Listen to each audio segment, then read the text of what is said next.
Peace, everybody. So I got a quick question. Like, when are we going to stop raising amateur athletes with weak minds?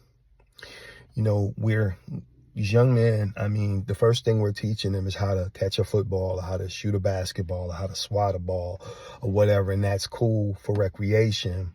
But, I see a generation of young men coming up who are mentally weak. They are emotionally stunted. They are socially handicapped.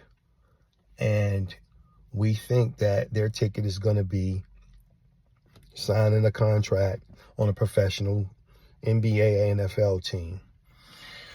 And so what we do is we drop these young men off with these coaches on these AAU teams and these Pop Warner teams, and they in essence, I'm talking about the ones that don't have fathers, become their surrogate fathers.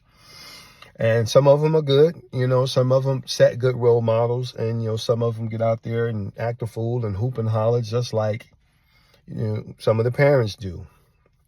But here's my real question: just like you drop these babies off at these fields to learn how to catch a ball or shoot a ball, you could be dropping these babies off and enrolling them in classes that help elevate and teach the rest of the family once they get older how to carry on your legacy. I get it. Maybe you never owned a business, but it's okay to want more.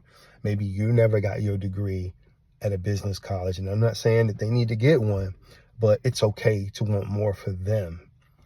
Maybe you don't have an understanding about business principles, but it's okay to want more for your son or your daughter. It's okay.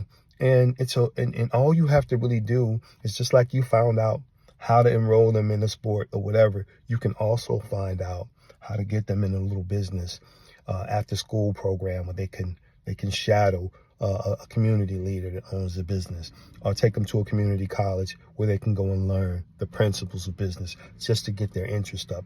Of course they love sports. That's all we expose them to. It's on TV all the time.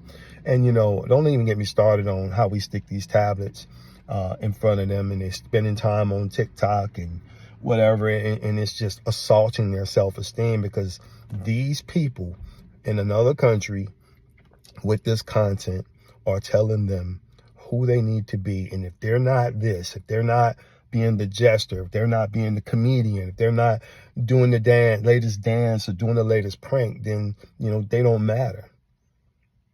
We got to see this. We got to understand this, right? I'm just curious, man. We need to be responsible for raising our next generation of leaders, because if we do not, we will continue to be led. And it's already happening. Look who sells you your food. Look who sells you your hair. Look who sells you your cars. Look who sells you your houses. Everything we buy, and we as in the African American community, we buy from another culture outside of the community.